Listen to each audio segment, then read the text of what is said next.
Well, hello, Sandy. Amy, hello. Vacation, wonderful. How was it? Spectacular. First of all, kudos to our husbands who planned it because the pace was perfect. We did so many things. Um, Nice. from Pearl Harbor and history to helicopter tours to hikes that they had to get up at 3 in the morning to get our pass because it's one of the best hikes in the world. Oh gosh, the waterfalls. Oh my gosh, just gorgeous. Fun. Well, that's good. A quick funny is I sent my oldest son a video of the helicopter tour, and he said, "Wow, that's straight out of Jurassic Park." And I said, "Well, that's where it was filmed," and it really was. Yeah. Oh, fun. And how That's about great. you? Your setting for anybody watching. Amy is not looking like she's at her office in Omaha. I'm not. I am at my mom's in Las Vegas. So I kind of snuggled up here in the guest bedroom on the bed with the Nice. door closed, looking outside. It's nice. It's very lovely. Yay. Yay. Yeah, it's always fun getting to travel and visit. Right. And all of our, I tell you what, my positive intelligence is very high coming off of vacation, that's for sure. So good topic. Good. Yes. So today we're talking about positive intelligence. And That was this was a new term for me. new term for me too. And this is, there's a gentleman, and I'm not going to be able to say his name um, because I can't recall his name. Sorry about that. But he kind of talks about this positive intelligence that has 10 negative response factors, which he calls the 10 saboteurs, and 5 positive responders, which are like our sage powers. And if you dig down, those are the root level factors of performance and well being. So it's kind of interesting to dig into this and see what the saboteurs are and what the sages are. Now, to that point, I think this aligns with a lot of other things that we've studied. What are your thoughts? Did it feel familiar to you? It feels familiar, but it's a whole different angle.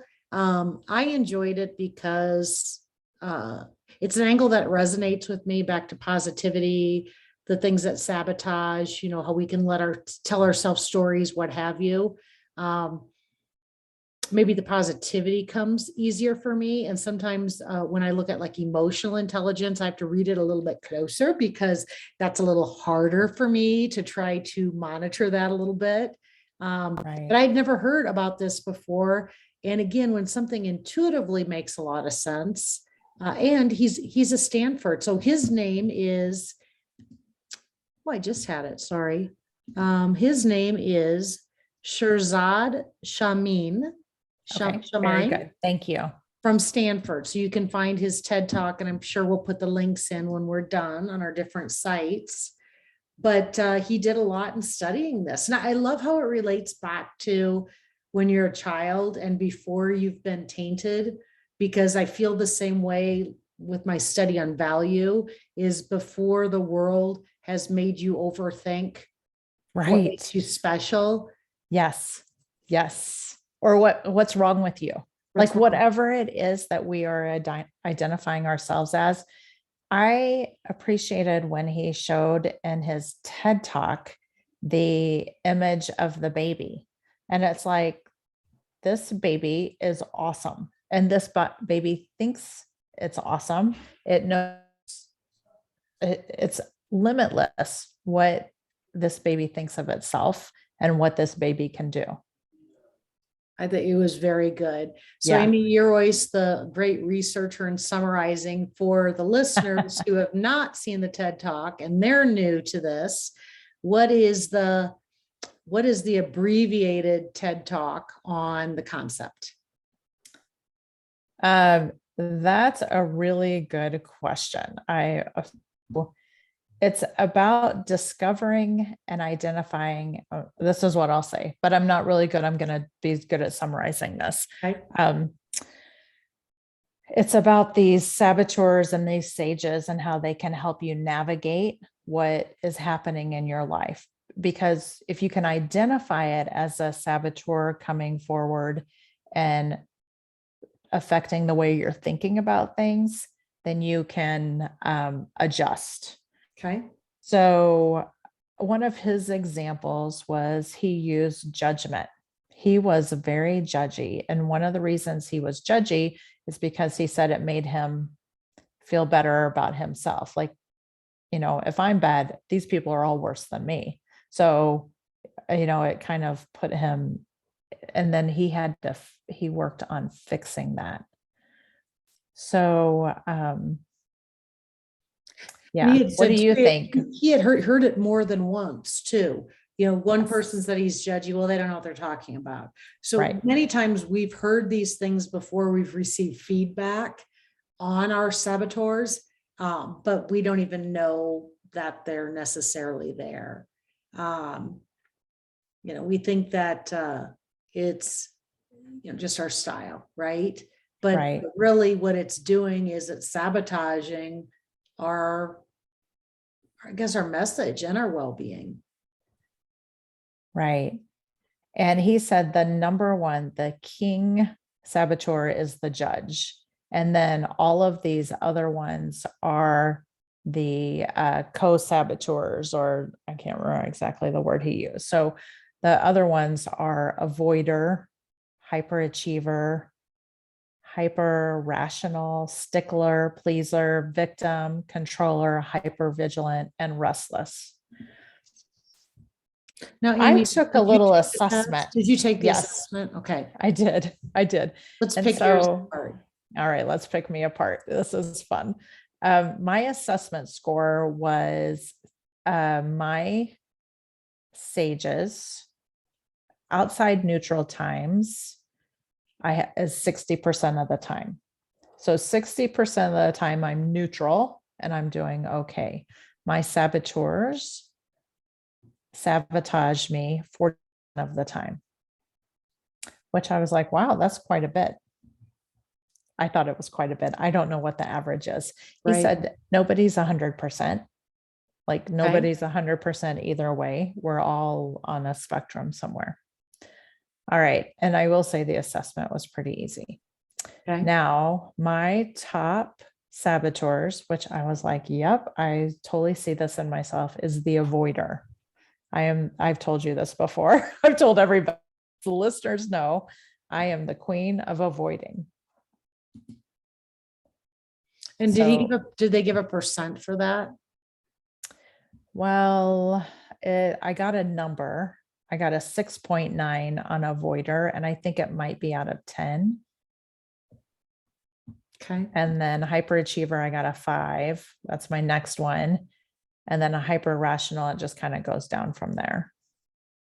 And what was the main in the assessment? What was the main feedback on what to do with that? So it doesn't surprise you what yours are. And did it surprise you on either side, the negative and the positive? No surprises. So what's the action item? Well, the action item, so it kind of, you could explore, and it says, here's your characteristics. Here's the thoughts that you can identify as the avoider. Your feelings, the feelings that you probably have. And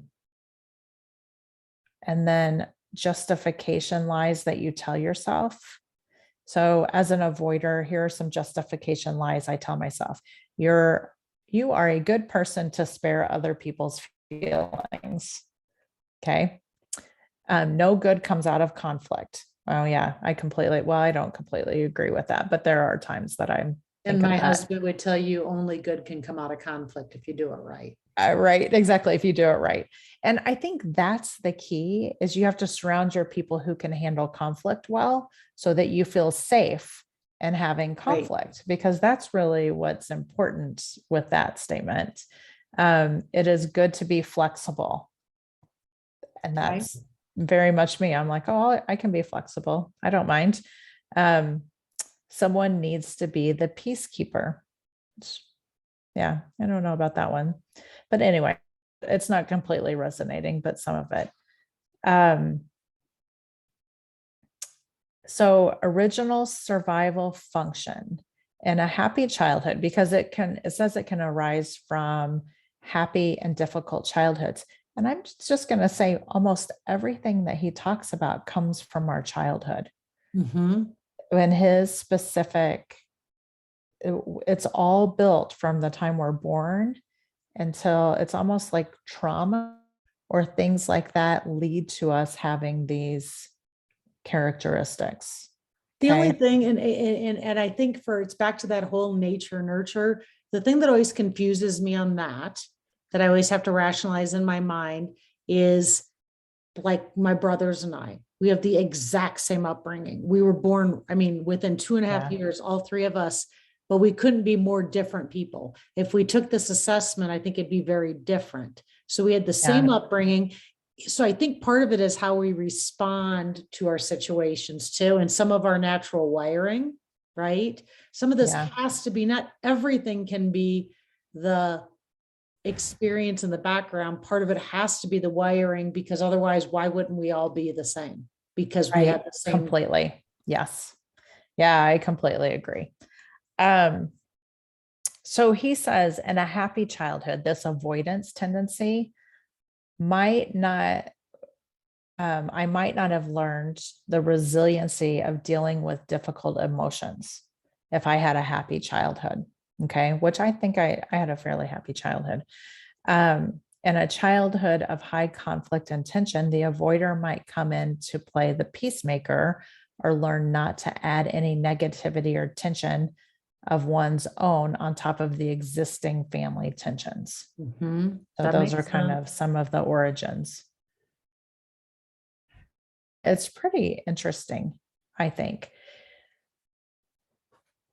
How would you, so one thing, there's so many different assessments. So it's like, oh, I loved Yeah. the sound of positive intelligence. And I love even Yeah. the concept. It's like, okay, get rid of what sabotages your brain, fill it with not just positive, but action items, because an Yes. action is how you think. It occupies, I keep going back to when we were, in fact, on vacation, I quoted this a couple of times. And I told my son too, and hopefully I'm not exactly off in my quote, but what was it? 2 hours and 20 minutes a day is spent on drama from digital body language, because we're Right. overthinking things, where we misunderstood something, what Mhm. have you. And that's an action, because the action is you're wasting your time and your brain power on something that doesn't matter, and drama is draining. So Right. even if it's those saboteurs that go in your brain, they eat away at the positive time, right? Right. So, but my question is, what I found in being a Gallup strengths coach and working with Myers-Briggs, right? And I've actually worked with, I'm not a coach for it, but I've worked with a company that uses Colby. And so it's always interesting to look at all the different assessments for me. And then I say, what's the same? Now they all have their different meanings, right? Right. Because with strengths, it's how you do things, how you're most naturally inclined to have success in carrying out an action, right? Um, Myers-Briggs is more the psychological, what kind of person you are. Colby is really scientific and how you think and how you're going to problem solve. If you look at your assessment for the positive intelligence and even EQ, right? Emotional intelligence, Mhm. do you see any links to other assessments that you've taken? Is it telling you something different? And maybe the best one would be emotional intelligence, because they're two different ways to assess your actions, right? Yes. And I haven't done an EQ assessment. So You that have. would be no. So I wouldn't have anything to compare with that to. But good question, because when I'm going through, I do feel like this focus a lot on your saboteurs. Okay. That's what I feel. That's what I've noticed just in the little bit that I've looked into this. And so you identify all of the things that are going on in your head that are sabotaging your path. Whereas like strengths focuses on just, things that you work well with. But, Mhm. strengths does a really nice job of saying, this could be the challenge of this Right. strength, Here's your you blind know, spot. here's your blind spots. Yes, exactly. So strengths does a nice job of that.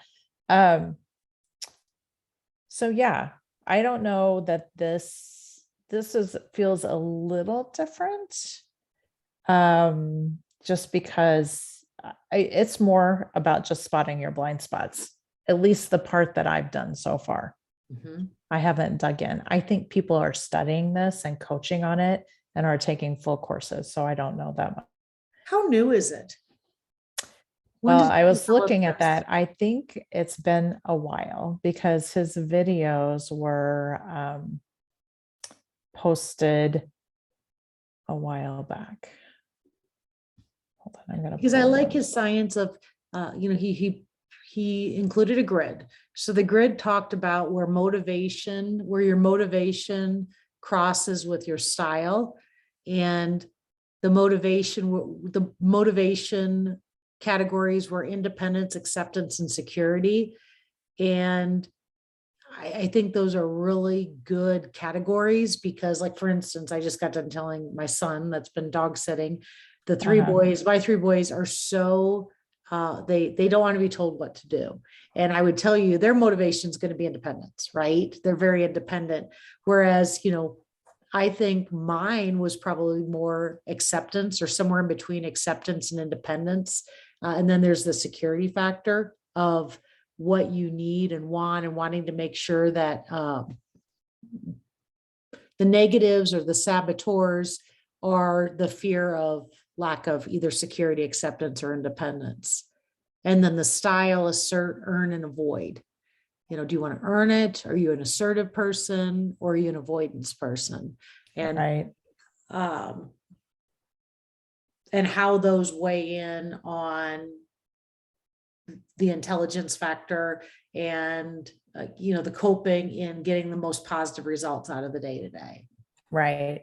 And I think your degrees of how bad you are letting your saboteurs take over, so one, you could be just slightly a controller, or you could be 100% controller and it is taking over your whole day and sabotaging you. I thought it was interesting how he linked back to how all these different programs and things we're talking about linked together, a lot about habits, building Yes. powerful habits for a positive mind. And Yes. conceptually, whether you take the assessment or not, we talk about habits. And so often it's like when we think about habits, we immediately go to weight loss, getting work done, earning a degree. You have to have habits for those types of things, a regime, a routine. But there's so much in habits that are mental habits, right? That Right. are and think about controlling how you're using your brain, back to those 2 hours and 20 minutes that are being wasted with drama, with digital Yeah. body language, right? And if you develop habits to use your mentality and to lean toward the positive side and away from the saboteurs, you're going to be a lot more productive, and you're going to have more success in what you want to do. Right. So I have a story for you. I was working with somebody this morning and combining digital body language and the waste of time and this. She's, I'm going to say she's pretty hyper rational. Like she's justifying every single move that she makes and she's explaining everything. And it was a 30-minute conversation that probably could have happened in 5 minutes because she was trying to justify, rationalize every movement. And I was like, all right, what's the next step of this project? What's the next task? How long is it going to take? So I was trying to get down to the nitty gritty and she was giving me all the background of everything. I was like, I just need to know where we are right now. But it was an interesting process tying it into this because now I didn't connect it until we started talking about this, but definitely one of her saboteurs is this hyper rationalization. I'm guessing if she took that test, it would pop up on hers. And for me, that's pretty low. Like, I just need to know what the next step is. So anyway, it's interesting. It's interesting how you pick up on that with other, and were you able to redirect her? Did Yes. she take the feedback? Yes. It was yes. So if I was very, it was me doing a little bit of cutting off and saying, you know what, background's okay. I'm not concerned about that. I need to know specifically what's the next step and how long is it going to take so that we could wrap up the conversation. It didn't have to last for a 45 minutes or so, Right. half an hour. I ended up in a half an hour conversation. So it could have been just really quick. And I'm going to say a half an hour conversation to talk about 4 tasks. I mean, that's what I got out of that. And about an hour and a half of work is what was identified. So it's not much of the end result. When he talked about people calling him out early in his career that he was judgy, and he had heard it over and over again, and he kept saying they don't know what they're talking about. So often it's easier for us as outsiders, whether we're really close to the person or not, to see right away the things that are sabotaging them or holding them back. And it's a good lesson to say, when you're working with someone, you see it, how can you best redirect them when you see that happening? Right. Or like I always like to say, telling ourselves stories. I've been with people that they've given 4 different scenarios to why somebody said something, or what they were thinking, or why that happened. And I'm like, you really don't know. So it's all speculation. You'll never know. Right. Exactly. You'll never You know. don't So know. we can, but you know how people they try to speculate and they have to have an answer. If they overthink it and they talk about it, it's like, it's going nowhere. And it's like, we can speculate all day long. Yeah. But what good does it do? Have you ever heard of, this is going a different direction, the 4 agreements? Yes. And don't make any assumptions. Right. Like, never make an assumption about what someone else is thinking, what their motives are, nothing, because you just have no idea what's going on. And usually you're way off, because think about all the things we have going on. I think on the flip side, when I had shit going on, right? Like maybe something was happening with one of my kids at school and I just got a phone call, and somebody could say, gee, what's the matter with her? They would never know. It's all speculation. It's all assumptions. And on the flip side, when I was going through my divorce, there were people I hadn't said anything to, and there's a lot that was going on up until, which is very normal. And they told me later, they thought I was mad at them. They thought I didn't want to do, there was all kinds of speculation because they knew something was wrong, but they never would have guessed what was wrong. But what did that do? It did nothing. There was no positive to that. That's a great, of the 4 agreements. I'd have to look them back up again to see what 4 they are. It would be a great conversation, but not making assumptions. What do you get out of that? Right. There isn't a prize for guessing correctly. No. And it's highly likely you're wrong. Right. And you are making assumptions on the little bit of facts that you might know.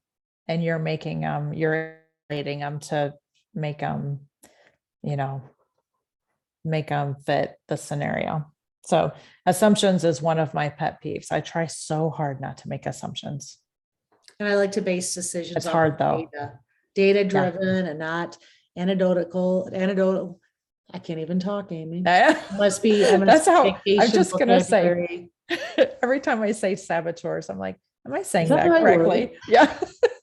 He said he did make up the word though. Like, he's like, I call it it was his, what to say, keyword to use to make it a little bit more catchy, which is good because it's always better. Some things, if they're too scientific, I have a harder time following them. The other, go ahead. Well, I was going to say the other side of the saboteurs though are the sages, which those are powers that help us gain deeper access selves. They're like our spirit animals, right? They're kind of, yeah, like our, yeah, in pure form.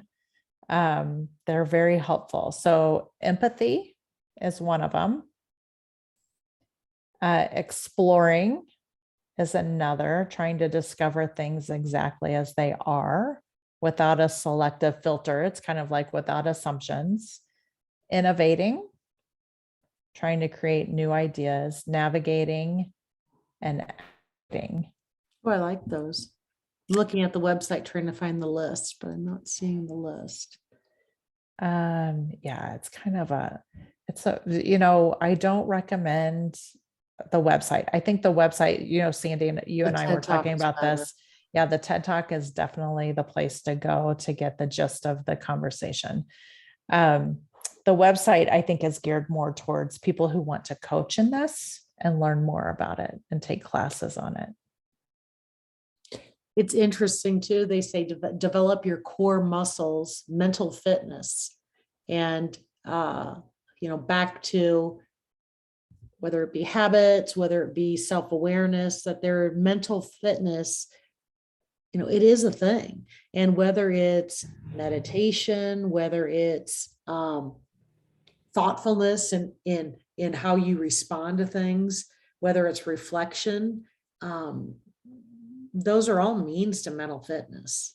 And we don't Right. always take enough time for our mental fitness. Back to the habits, we're usually focusing on something physical that we can see or getting things done, but they're physical and they're not mental. My friend asked me over vacation if I was meditating. And I said, I'm not exactly meditating, but my problem is I have a lot of different things I'm doing now for downtime because I've added yoga. And by the time I go there and we do a longer session, I said, if I had meditation, like I'm going to meditate for an hour, I said, I'd be afraid I wouldn't be working at all day. Right. By the time I walk the dog, read the book, do the yoga, do my hour workout, I think I'd pretty much be retired. So I think something else has got to go. I'm all for it for mental fitness, but we'll keep the yoga going for a while. Good for you. I think it's key to realize that you can't do everything. I was talking to my sister-in-law, and she's just lovely, very sweet. And she was asking me, so what's the best, what's the best calendar system? I think is what she asked. I'm trying to think of what it was. And I was like, okay, what are you trying to do? What's the problem with the one you're using? But it was interesting because she was like, there's nothing wrong with the one I'm using. I just think there's probably something better out there. And so it was actually a very interesting conversation. Back to if something's not broke, then don't fix it. Right. And it's kind of like your calendar. We don't have to add more into it if everything's okay. Like if you're happy and you're balanced and you're doing your yoga, you don't have to add meditation in there. If it's not going to fit, you just have to do what is working for you. And I think it's good. I like the term mental fitness. What am I doing for mental fitness? Right. And I think about it, and it's like, I'm actually doing a lot of things for my mental fitness that I know that in the past I wasn't, and I could see a void. Meditation is a form of mental fitness. If you don't meditate, that doesn't mean you don't have mental fitness or you're not taking time for that. But I think I would emphasize it's good for everyone to, if you're going back like atomic habits and keeping a log, which I continue to keep my log, that's one of the things that I will see in there is that I am taking the time for things that would fall in that mental fitness category, like walking the dog with not even a phone with me, right? With just nature. Waking up and not even looking at my phone. I like the concept somebody did without even looking at my phone. A busy young lady that I have taken different classes for speaking and some of the other things that I've done, helping writing content is basically what she does. She calls it, when she mentors people, she says, put your phone on airplane mode. And because it gives that visual, when you're on the airplane, you've got 2 hours, pick the amount of time and put your phone on airplane mode for at least 15 minutes, 30 minutes. But she'll call it the airplane mode because that means everything's down. That means you don't have access because you're up in the sky. Do that during the day and practice that every day. And I think that is a good recommendation for mental fitness, is just putting it all away and just not having any distraction. Completely agree. I'm a huge fan of that. I will tell you, my family and my friends are not a huge fan of me doing that, but I'm a huge fan of doing that. So good for you. And when we were on vacation, I got to tell you, we were in Kauai. See, I can't talk. Wow. Kauai. We were in Hawaii, and there are 70% of that island you can only get to by helicopter, and because it's a very remote island. And there were many places that I had no phone reception. And so I'd get home and I would peruse and I'd be like, everything can wait until later. And it was the most relaxing trip, and I did a good job of telling people I'm gone for a week. I made no promises, try to get a hold of me. Oh, I'll be checking my email. I didn't get on my computer I told Garrett, I easily could have gone on this trip without my computer. I got on it the night that the basketball game was on. And if I would have gotten it done before I left, I wouldn't have needed to do that. So nice. Good for you. All right. So to kind of wrap this up, I think this is really just about having an awareness, having awareness that your saboteurs are out there, your sages are out there. If you want, go in and do the assessment on positiveintelligence.com and find out what your saboteurs are.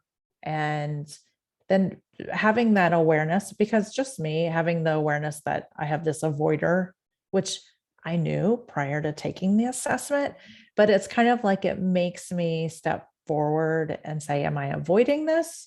Does this need to be addressed? But it's just creating that awareness and continued growth mindset. Very good. And I'm going to keep flexing the mental fitness and make sure that does not disappear from my calendar. Good for you. I feel better with it. And my friend did make the comment. She said, you're just so chill. And Ben said that too. He said, Mom, you kind of just let things roll. And I'm like, I just feel like that edge is gone. And I think part of that is flexing the mental fitness muscle and really working that. I think that's been a big part of it. Good for you. That's awesome. So I'll keep working on it. Keep working on it. Amy, way to go. Next time you keep working on it in Las Vegas too, and we will talk soon. All right. Thanks. Bye.